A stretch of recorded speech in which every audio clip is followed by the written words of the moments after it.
wabarakatuh.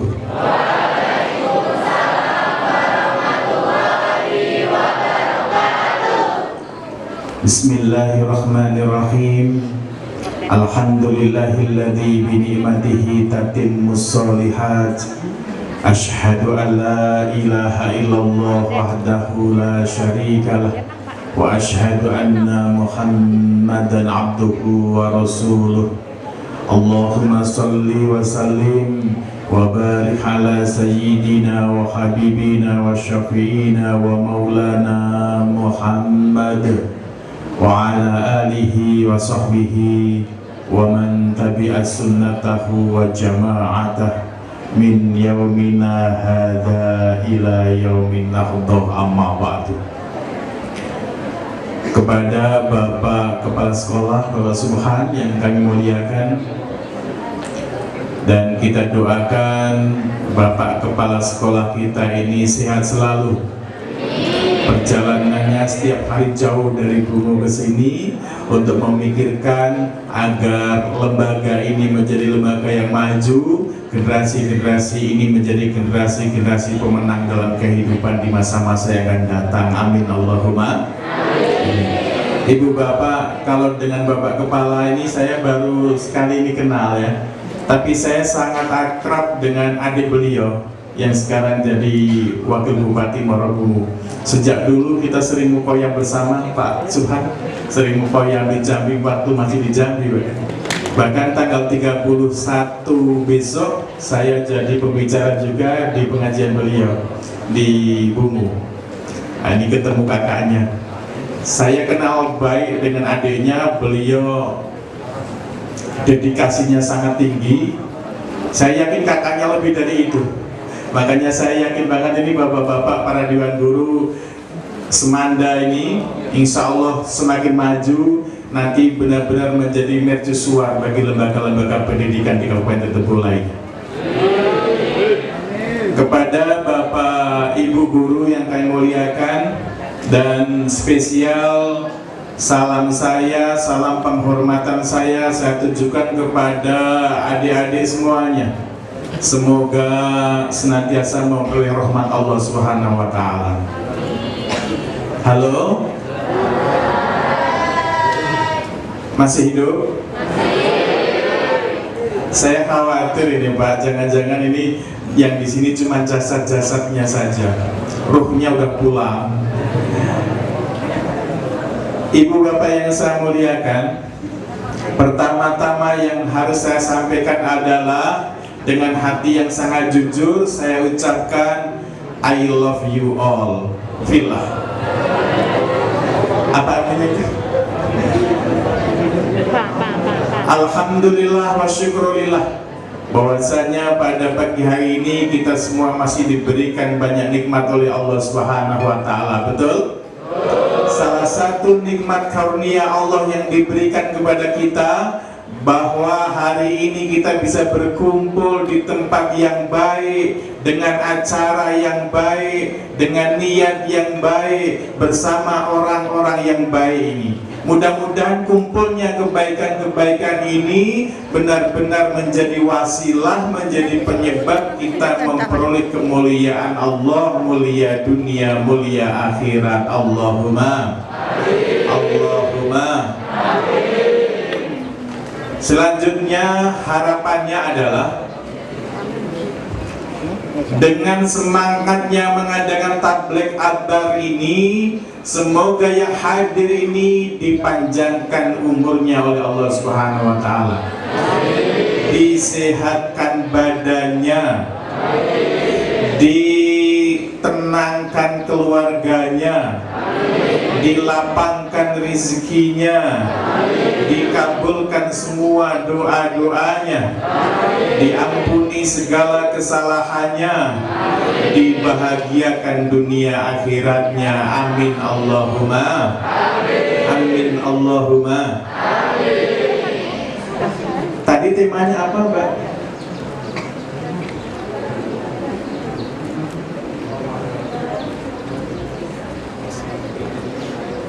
Peran ilmu Islam dalam menghadapi dampak pandemi. Dampaknya berarti ya,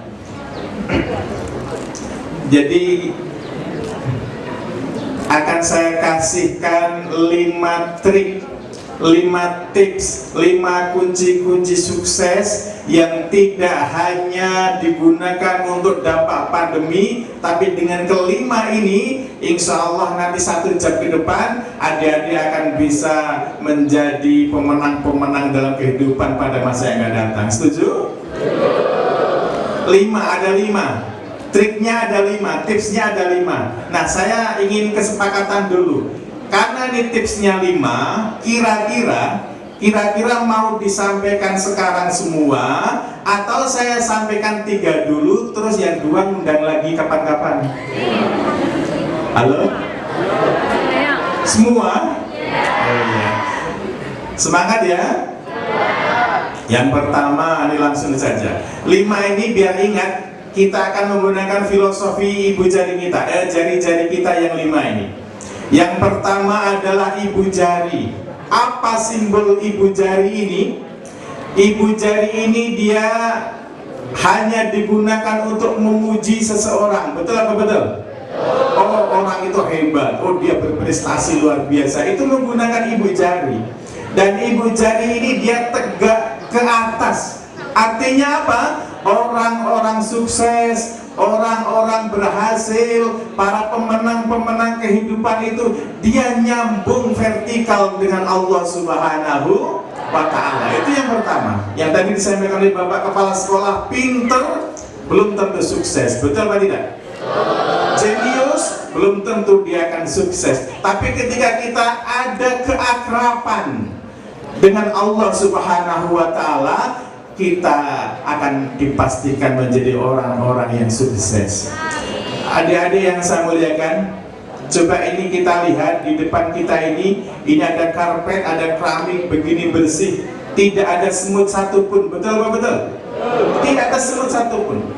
Tetapi ketika kita ngambil gula ke warung, 1 genggam aja gula pasir, kita sebar di sini. Kita tunggu setengah jam, kira-kira semut datang apa tidak? Datang apa tidak?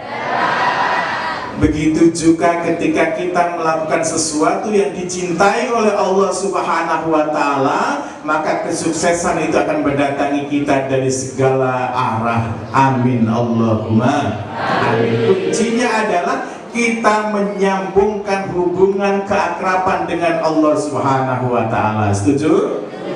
Nah, salah satunya kita akrab dengan Allah Subhanahu wa Ta'ala itu adalah dengan melaksanakan sholat 5 waktu. Sholat ini luar biasa. Kita merasa rendah. Halo? Ketika kita sholat, kemudian kita sujud, wajah kita di antara anggota tubuh kita yang paling mulia apa? Wajah kan? Wajah ini yang paling mulia, paling kita hargai dan paling dihargai oleh orang lain, dan itu merupakan perwakilan dari diri kita. Itu wajah. Makanya adik-adik kalau disuruh setor pas foto untuk KTA misalnya atau untuk KTP, itu yang disetorkan pas foto itu separuh badan, apa namanya itu? Setengah badan namanya ya. Itu yang ditampilkan wajahnya, bukan pantatnya. Karena wajah itu paling mulia. Separuh itu ya wajahnya, bukan pantat kita. Artinya apa? Wajah yang kita hormati, yang kita sayangi itu ketika kita sholat, karpet kita cium, kita merasa sangat rendah, bahkan kita lebih rendah daripada pantat kita. Kemudian di saat itulah kita mengatakan Subhana Rabbiyal A'la, Allah saja yang maha tinggi itu, saya tidak ada apa-apanya, saya manusia lemah. Maka ya Allah sukseskan saya, menangkan saya dalam persaingan kehidupan ini. Ini lewat sujud-sujud kita. Minimal 5 kali sehari di sholat fardu. Setuju? Bisa dipahami? Dari sini juga, ketika kita sudah sujud dengan menempelkan wajah kita yang ganteng, yang cantik itu, oh ya kita belum kenalan ya? Belum ya? Ada yang sudah kenal? Oh belum, saya kenal dulu nggak apa-apa ya Pak Kepala ya. Nama saya itu tadi disebutkan Amin Zubaidi. Jadi kepada para siswa-siswa ini yang putra ini nanti kalau ketemu di jalan panggil saja Assalamualaikum Pak Amin gitu. Panggil saja Pak Amin, setuju? Nah kalau yang putri-putri ini yang pakai kerudung coklat semuanya itu panggil saja nanti kalau ketemu di jalan panggil saja Mas Amin. Iya kan? Ini udah boleh ini. Panggil saja Mas Amin.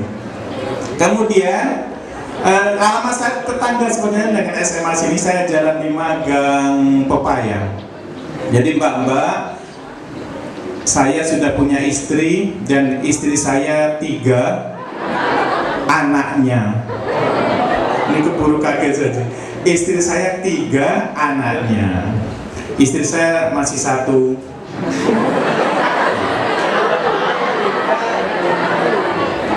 Kalau Pak Kepala, mohon maaf kalau istri senang setuju yang 1 apa 2 Pak? Kalau saya takut-takut. Yang putra senang setuju yang 1 apa yang lebih dari 1?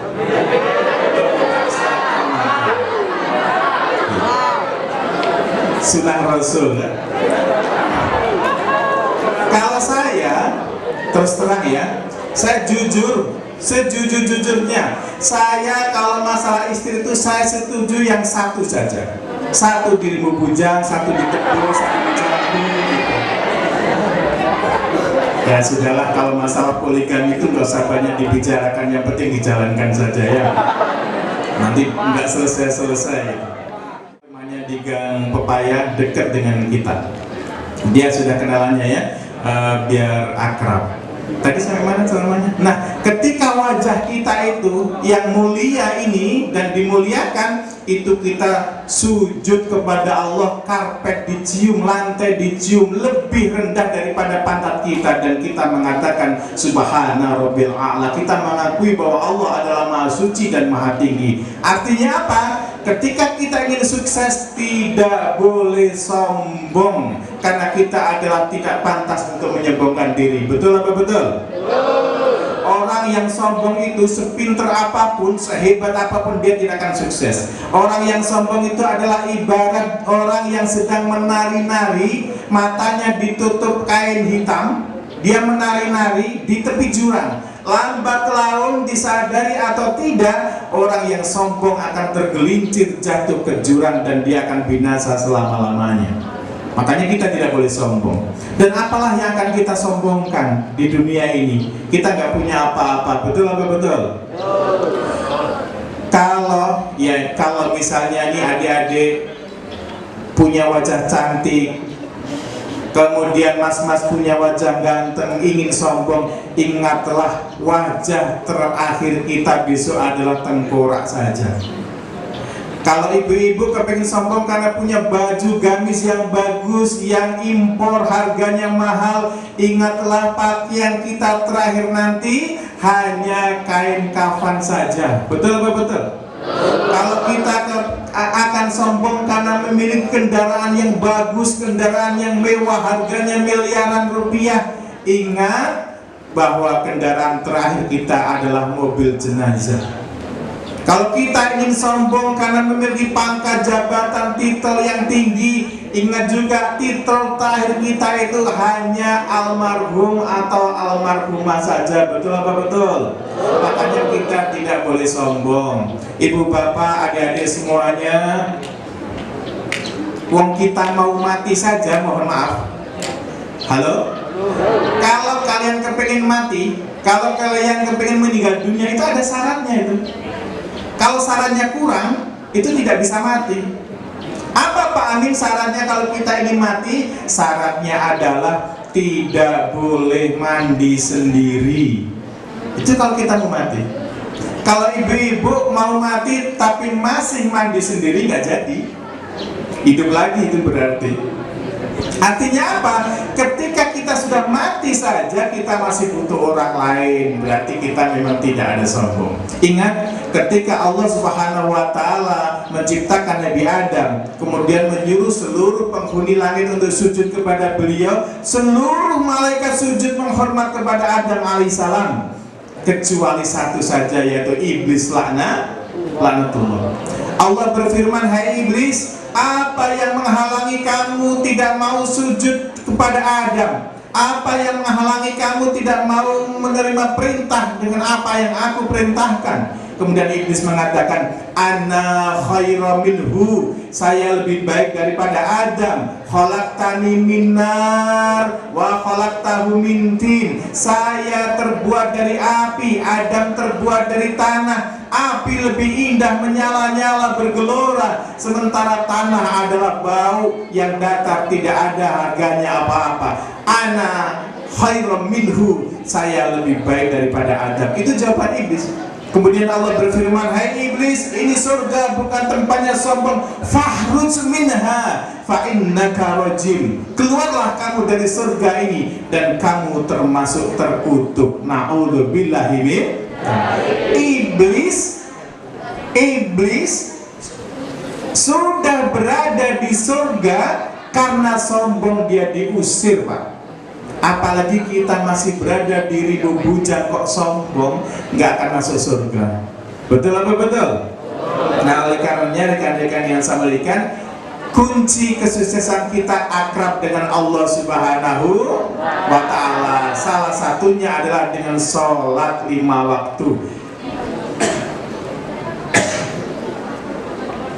Rekan-rekan, saya sampaikan begini. Kalau nanti sore, halo? Kalau nanti sore tiba-tiba datang beberapa orang pakai bodem, terus gempur masjid ini, masjid dipecahin, keramiknya dipecahin, terus apa tuh kaca-kaca semuanya dipecahin, mimbarnya dibakar, karpetnya dibakar. Kira-kira kita marah apa tidak? Marah apa tidak? Kenapa kok marah?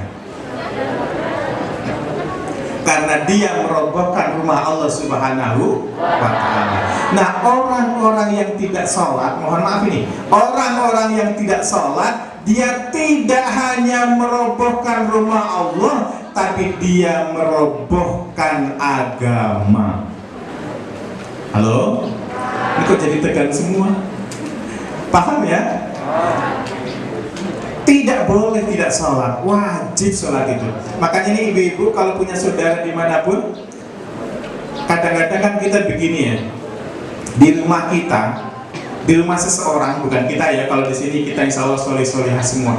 Di rumah seseorang itu ada anak sudah balik, Pak Kepala, dia satu rumah, kamarnya berdekatan dengan kedua orang tuanya, HP dikasih, sepeda motor dikasih, mau piknik juga dikasih, semuanya sarana prasarananya lengkap.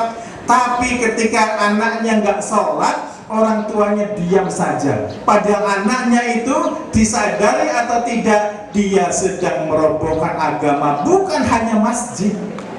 Oleh karenanya nanti disampaikan ke ibu-ibu yang lain, Bu, kalau punya anak sudah balik, panggil anaknya. Nak, sini nak, umurmu sekarang sudah 14 tahun, kamu sudah balik. Ini saya belikan sarung, ini saya belikan peci, ini saya belikan baju koko. Sholat nak, karena kalau kamu tidak sholat, kamu masih serumah dengan saya ikut nanggung dosanya. Itu harus kita panggil. Dan kita harus berani manggil seperti itu dengan anak-anak kita. Kalau anaknya perempuan sudah gadis, Dok, sini Dok.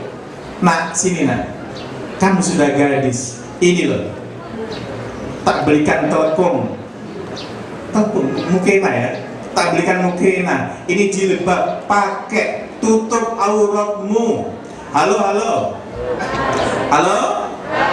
Hai. Tutup auratmu nak. Kamu tuh sudah gadis. Sholat, kalau kamu tidak sholat serumah dengan saya ngasih makan, ngasih minum, ngasih fasilitas, saya ikut dosanya. Paham Ibu? Halo Ibu? Mbak Putri? Halo? Pesen ini ya, saya pesen banget. Ini kan kalau saya lihat cantik-cantik semuanya. kerudungnya bagus. Ibu-ibunya ini kerudungnya malah macam-macam, ada yang coklat, ada pink, ada hijau, ada yang sekali bayar, 2 kali bayar, 3 kali bayar. Tolong adik-adik remaja ini tolong. Ini saya sampaikan karena saya dari awal tadi saya mencintai kalian fillah karena Allah.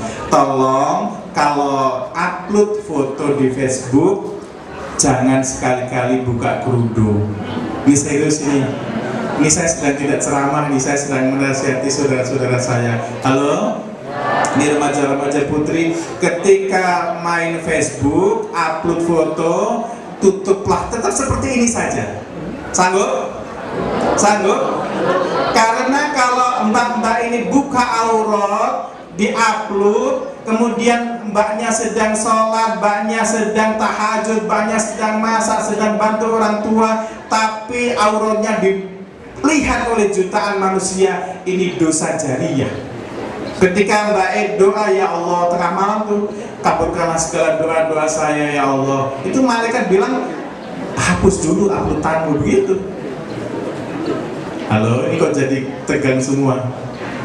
Mbak, sekali lagi ya, ini sedang iklan. Iklan saya menasihati kepada saudara-saudara putri saya, andai kata yang hari ini di Facebook itu masih terbuka kerudungnya, hapus, ganti dengan yang cantik-cantik seperti ini. Setuju? Setuju? Tadi saya ceramahnya sampai mana akhirnya? Soalnya Pak Kepala, mohon maaf banget, sebagai laki-laki ini juga mohon bantuan kepada ibu-ibu dan kepada adik-adik remaja putri. Laki-laki, bapak-bapak ini kepinginnya itu kan matanya tertunduk, kepingin hatinya tentram, tapi kadang-kadang apa namanya itu, ada godaan-godaan yang apa? Ada godaan-godaan yang luar biasa itu. Wong kadang-kadang zaman sekarang itu saya pernah lihat ada perempuan muslimah, dia pakai gamis tapi belahannya itu sampai paha. Jadi kalau jalan itu biar pet gitu. Ini kan membingungkan ya kan? Kalau kita lihat dosa, tidak dilihat mubazir. Ini susah banget. Ini jujur saja. Lah, saya tuh pernah gini Pak. Saya pernah ada kejadian, ini saya ceritakan mumpung istri saya nggak ikut.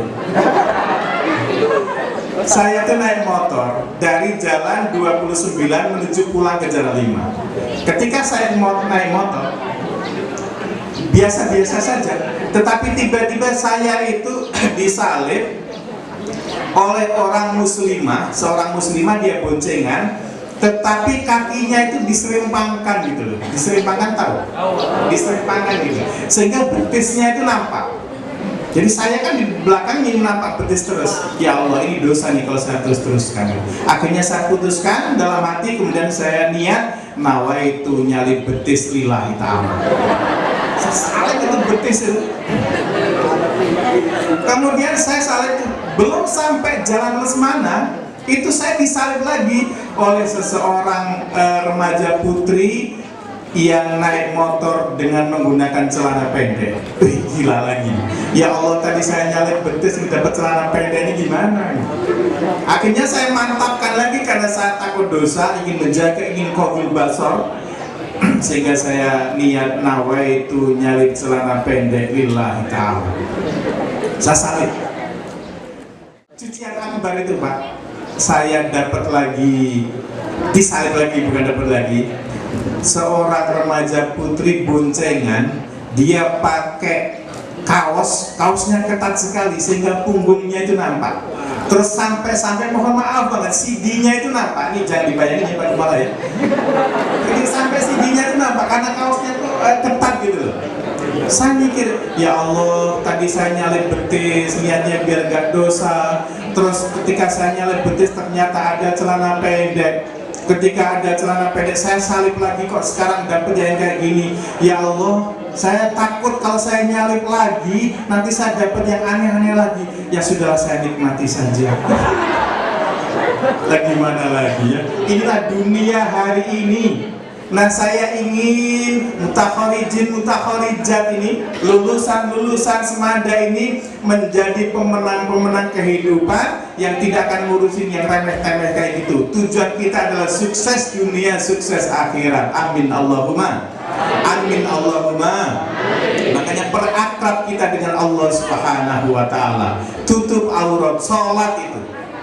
Dan salat ini rekan-rekan, nanti walaupun rekan-rekan sekarang masih belajar, besok kan kalian akan jadi pemimpin-pemimpin di Indonesia ini. Jujur Pak, jujur banget.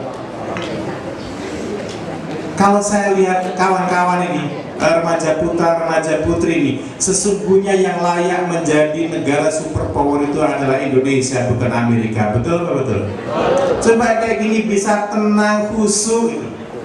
Ngaji kok khusyuk padahal mereka itu masih remaja Pak. Ini harus kita apresiasi luar biasa. Harusnya yang menjadi negara superpower itu Indonesia, bukan Amerika, bukan Cina, apalagi Singapura. Saya pernah ke Singapura itu, ya kawan-kawan juga sudah pernah semua ya. Artinya yang akan saya sampaikan adalah Singapura itu kecil banget. Kecil, mungkin setebo ini. Saya dari Batam keliling sampai ke Singapura sana itu hanya berapa jam, sedikit sekali.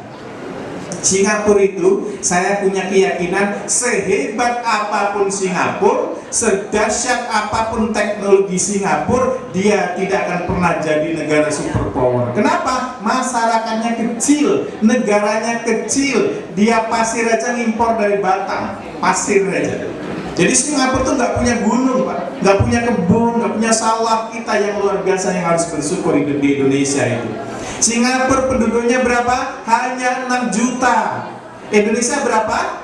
200 juta lebih. Singapura berkisar 6 juta. Kalau Indonesia perang melawan Singapura, saya kira remuk Singapura. Jangankan pakai senjata ya, 200 juta lebih. Singapura hanya 6 juta. Kalau kita kencing bareng aja tenggelam Singapura itu. Kita kencing bersama-sama se-Indonesia, Singapura tenggelam gitu. Artinya ada apa? Ada peluang Indonesia akan menjadi besar. Saya kasih tahu ya. Halo? Saya kasih tahu, jangan bilang-bilang ya. Setuju? Sepakat? Saya kasih tahu tapi jangan bilang-bilang, ini rahasia soalnya. Nanti, tapi jangan bilang-bilang ya. Saya kasih tahu. Soalnya rahasia ini ya. Nanti itu, tapi jangan bilang-bilang. Ini rahasia soalnya.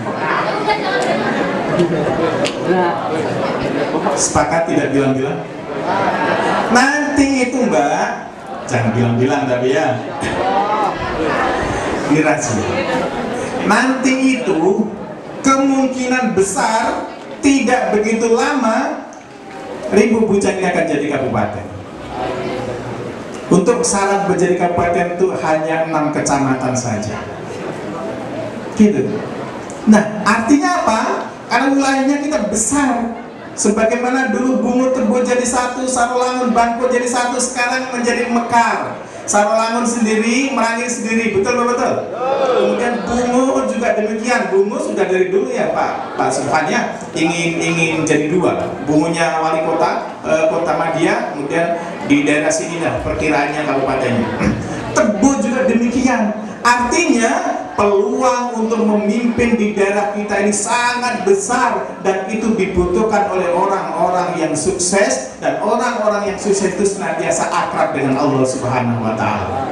Jadi gak usah mikir saya mau jadi apa di mana-mana. Kalau kalian sukses, berprestasi, tawaduk, baik hati, solihah, Tebo sangat membutuhkan kalian. Ini saya sampaikan Pak, kalau kita lihat kayak Pangeran Diponegoro, kemudian Cuk Nyadin, kemudian Tengku Umar dan sebagainya, Dewi Sartika, mereka itu memang pahlawan-pahlawan, kita akui itu. Betul apa tidak? Tapi sesungguhnya walaupun mereka pahlawan, tetapi mereka itu tetap masa lalu. Sementara yang ada di hadapan kita ini Bapak Ibu Guru, ini adalah pahlawan-pahlawan masa depan. Inilah yang harus kita sampaikan, sebagaimana tadi disampaikan oleh Bapak Kepala Sekolah. Tidak hanya pinter yang kita kedepankan, tetapi agamanya matang. Kalau iman sudah kokoh, iman sudah baik, kita mau jadi apapun selamat insya Allah. Amin Allahumma. Amin Allahumma. Ini sudah habis waktunya. Nanti sampai jam berapa? Halo? Halo? Biasanya sampai jam berapa, mohon maaf? Jam 10? Terus? Terus? Itu menghina namanya. Ini ustaz, bukan tukang parkir. Terus. Padahal saya sampaikan baru satu aja belum selesai tentang sholat. Ya sudah saya sampaikan gini, saya ringkas ya sholat itu ya. Sholat itu sudah didesain sama Allah Subhanahu Wa Taala. Waktunya tidak mengganggu produktivitas kita. Contoh sholat duhur, ini nanti sholat duhur. Sholat duhur itu waktunya tengah hari. Artinya apa tengah hari? Orang Kristen, Hindu, Buddha, Konghucu, Majusi, Kejawen, Shinto dan sebagainya, orang Inggris sampai Jepang, kalau tengah hari itu memang waktunya istirahat. Betul? Tidak mengganggu produktivitas. Ini Allah yang atur. Nah, kita sebagai seorang yang beriman hanya disuruh menambah 4 rakaat saja ketika sholat duhur di sela-sela istirahat kita. Itu luar biasanya. Kemudian sholat asar jam 4. Memang kalau hari ini agak maju. Rata-ratanya biasanya jam 4. Nah, kita kerja di kantor berapa jam, Bu?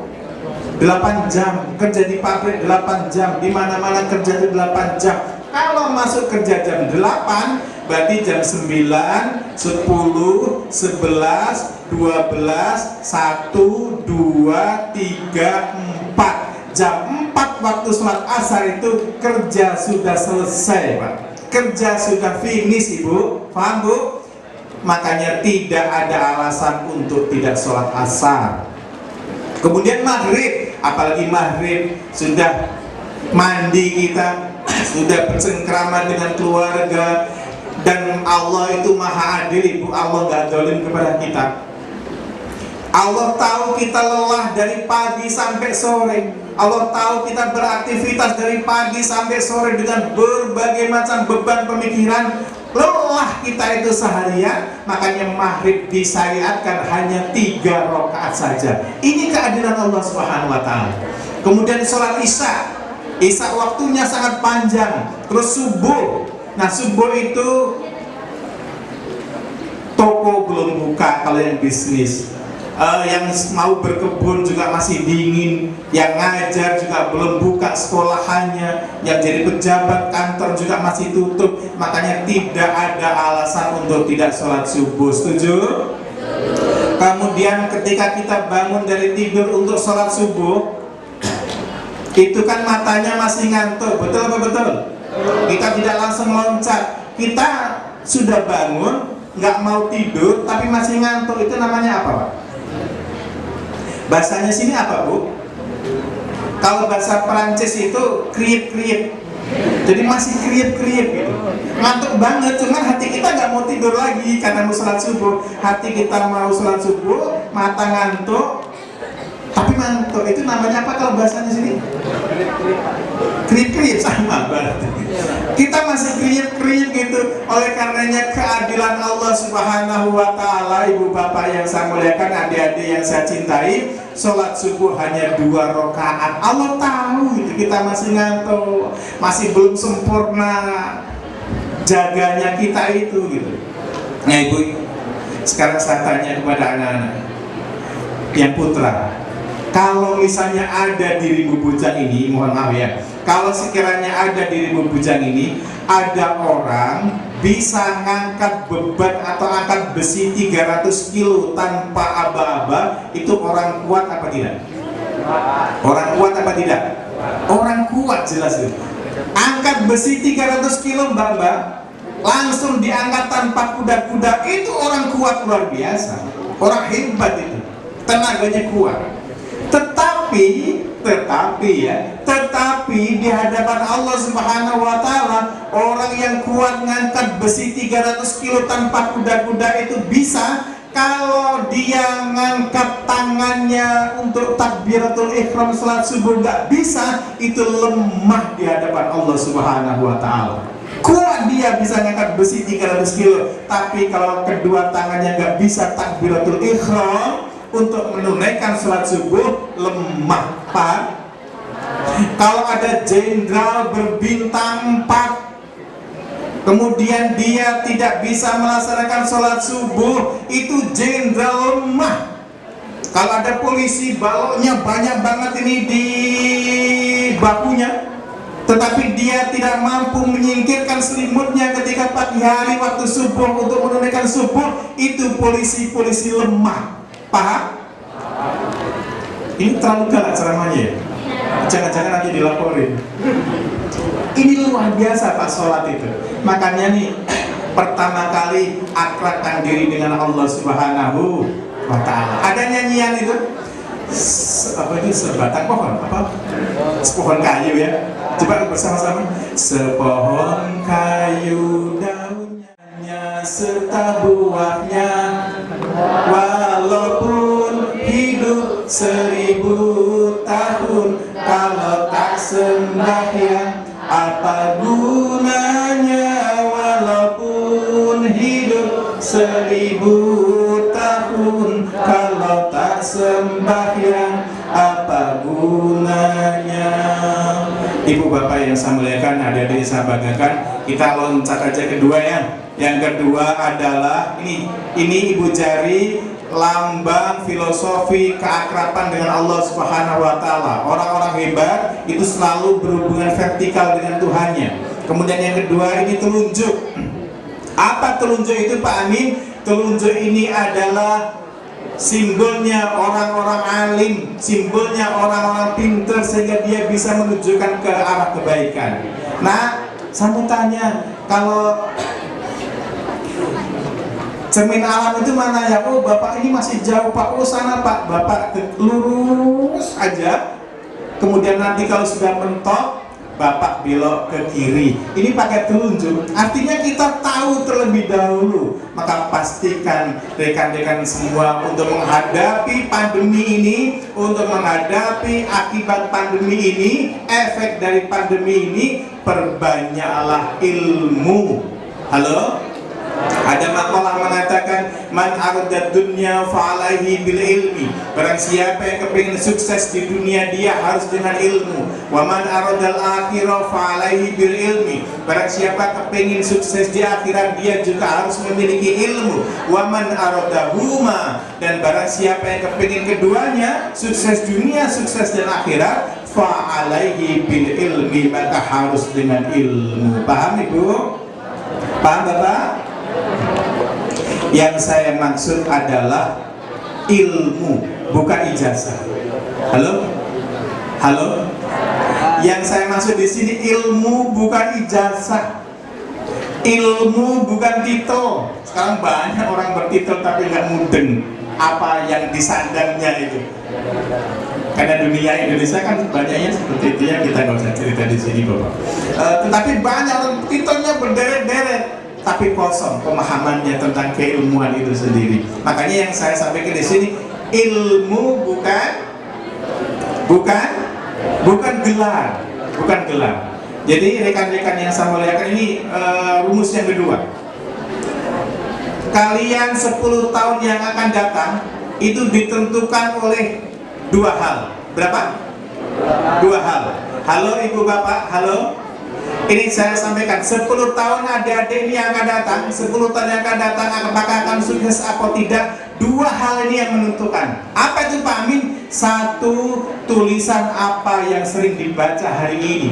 2, kawan siapa yang menjadi keakrabannya dalam kehidupan sehari-hari. Kalau kalian hari ini yang dibaca adalah tulisan-tulisan murahan, tulisan-tulisan cengeng, tulisan-tulisan sampah, maka 10 tahun yang akan datang kalian tidak akan jadi apa-apa.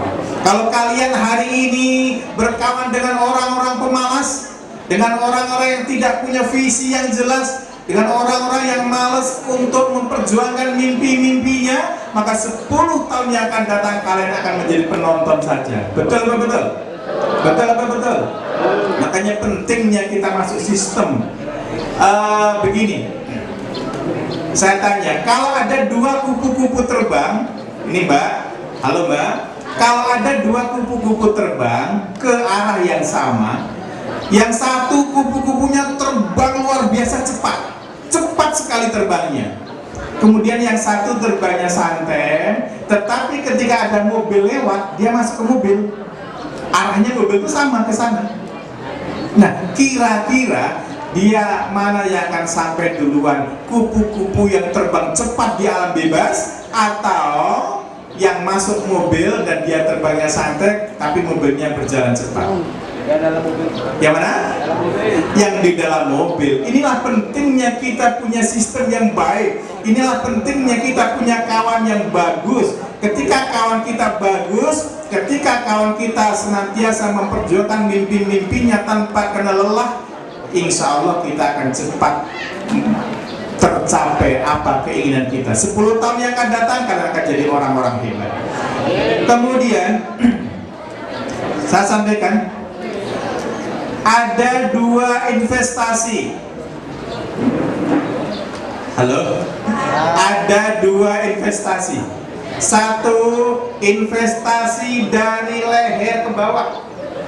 Investasi yang kedua adalah investasi dari leher ke atas.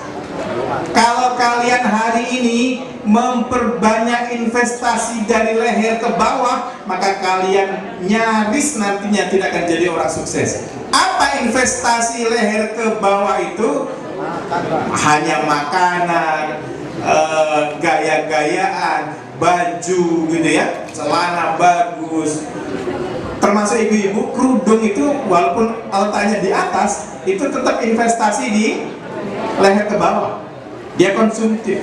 Kalau bahasanya agama itu mubah saja, pakai kerudung itu mubah. Cuman sayangnya ibu-ibu hari ini itu Bu, Pak Kepala, yang kita sayangkan itu ibu-ibu ini kepalanya 1 tapi kerudungnya 15. Sebenarnya kan mubazir aja itu. Ibu-ibu tuh kakinya sepasang tapi sandalnya sampai 6 pasang.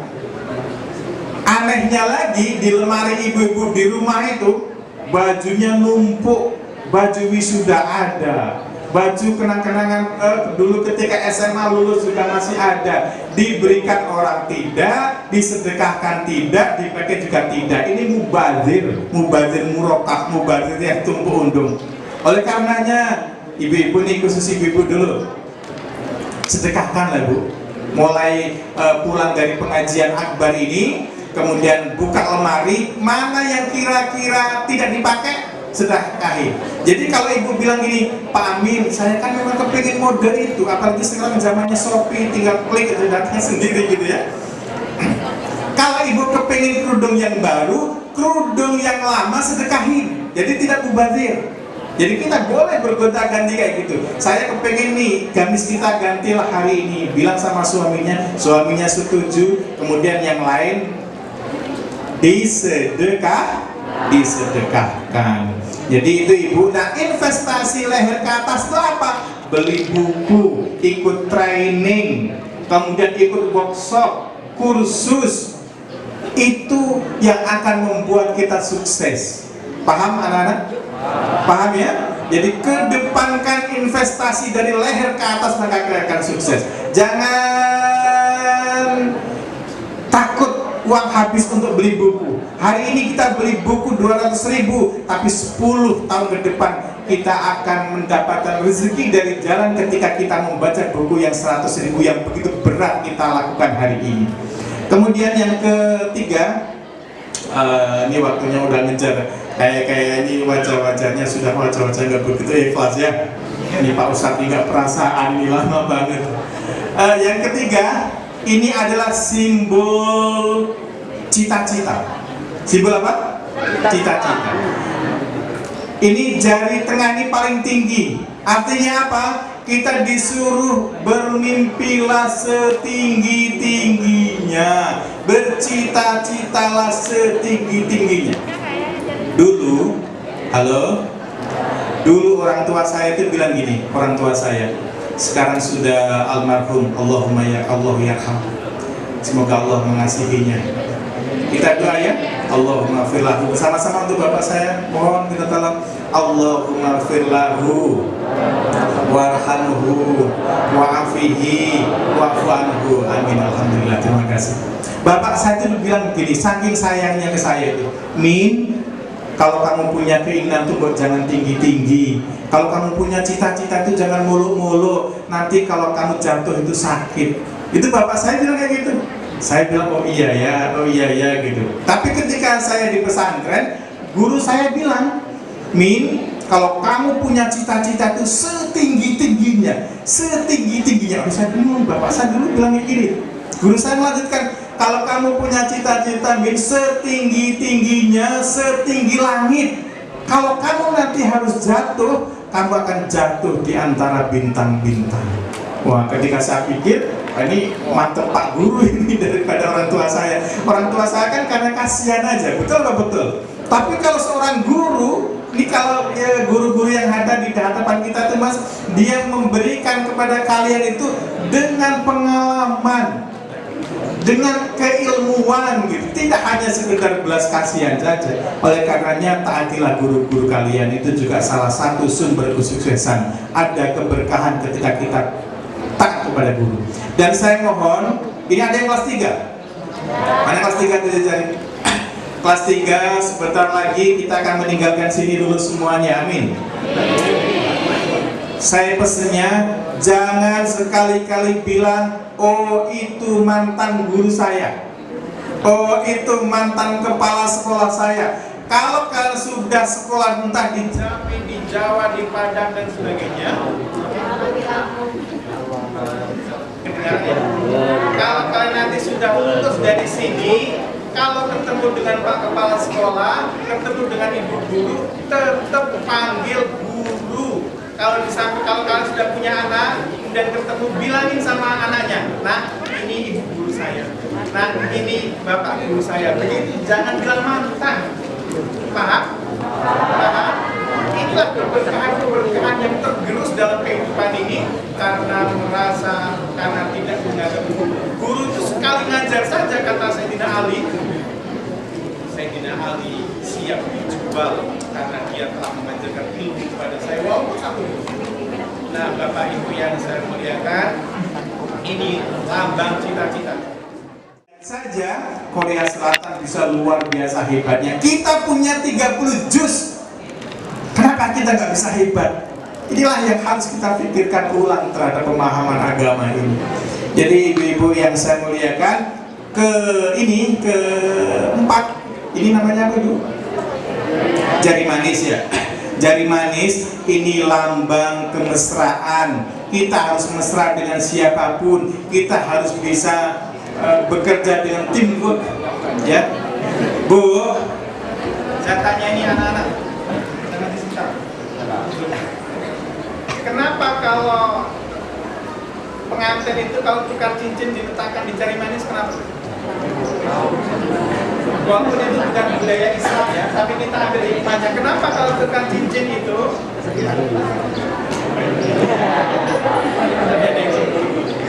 kenapa di jari manis kalau mau nikah itu? Ada yang tahu? Jawabannya ini, karena ini lambang kemesraan, lambang tidak cerai-berai. Contoh misalnya saya gini kan, atau semuanya gini kan, ditekuk jari tengahnya, ditekuk jari tengahnya. Kemudian ini kayak gini, ya gini ya. Ya, sudah. Kalau perwakilannya ya. Sekarang ibu jarinya dilepas, bisa nggak? Bisa. Atau jari kelingkingnya dilepas, bisa nggak? Bisa. Atau telunjuknya dilepas, bisa nggak? Bisa. Sekarang jari manisnya dilepas. Tidak bisa. Ini rapat ya, rapat. Tidak bisa dilepas.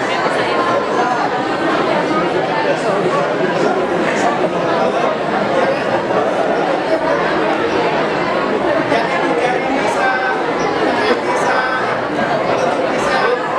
tidak bisa dilepas.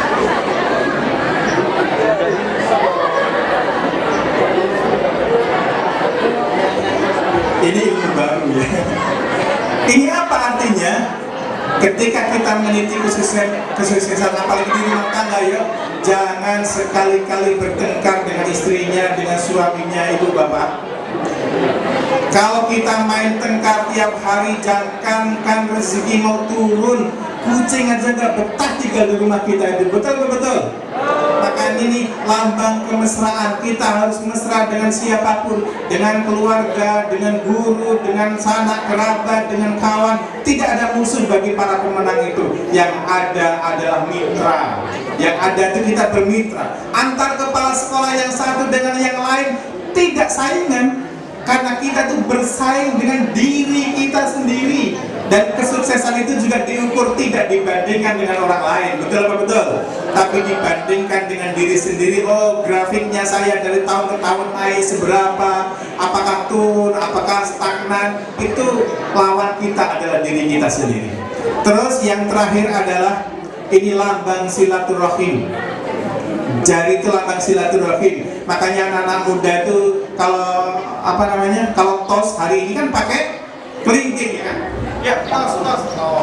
Ini lambang silaturahim, lambang kerjasama yang baik. Sebenarnya akan banyak saya ceritakan, cuma waktu Pak sudah sangat tidak memungkinkan, terlalu banyak nanti lelah. Tapi boleh kalau saya ngulang. Yang pertama apa tadi? Ibu jari ini lambang apa? Lambang keakraban kita dengan Allah Subhanahu wa Ta'ala. Ini terakhir banget saya sampaikan. Kiai saya, Pak Kiai saya itu bilang gini, Min, amin gitu. Min, kalau kamu itu hanya sekedar ingin makan buah pisang, gak usah nanam pisang, itu terlalu lama. Nah terus gimana Pak Kiai? Deketilah saja orang yang punya kebun pisang, nanti kamu akan dikasih. Itu Pak Kiai saya. Itu tomak Pak Kiai. Oh bukan. Maksud saya adalah, kata Pak Kiai saya itu, kalau kamu hanya kepingin kendaraan, kalau kamu hanya kepingin rumah, kalau kamu hanya kepingin kebun, kalau kamu hanya kepingin pekerjaan, dekat-dekatilah saja yang punya semuanya, yaitu Allah Subhanahu wa Ta'ala. Insya Allah semuanya akan beres. Satu, kemudian dua, jari telunjuk adalah lambang ilmu. Cari ilmu bukan gelar, cari ilmu bukan hanya ijazah. Betul apa betul? Ini Indonesia, Masya Allah, di PHK berjuta-juta, benar nggak? Yang sarjana baru wisuda pengangguran, tambah yang sudah bekerja dirumahkan, benar apa tidak? Makanya yang penting hari ini skill, asah skill. Yang ketiga adalah mimpi setinggi-tingginya, bermimpilah setinggi-tingginya. Saya khawatir nih Pak Kepala Sekolah, ini besok perlu ditanya satu-satu, apa mimpi-mimpi kalian? Apa mimpi-mimpi kalian? Itu jangan-jangan sudah SMA belum punya mimpi ya. Jadi masih apa adanya saja. Ini harus itu disurvei. Kemudian yang keempat adalah lambang kemesraan. Mesra dalam arti yang baik dengan siapapun. Yang kelima adalah lambang silaturahim. Tidak ada musuh bagi kita. Yang ada adalah mitra. Pesaing kita bukan orang lain, tapi pesaing kita adalah diri kita sendiri. Setuju? Alhamdulillahirabbil alamin. Wassalamualaikum warahmatullahi wabarakatuh.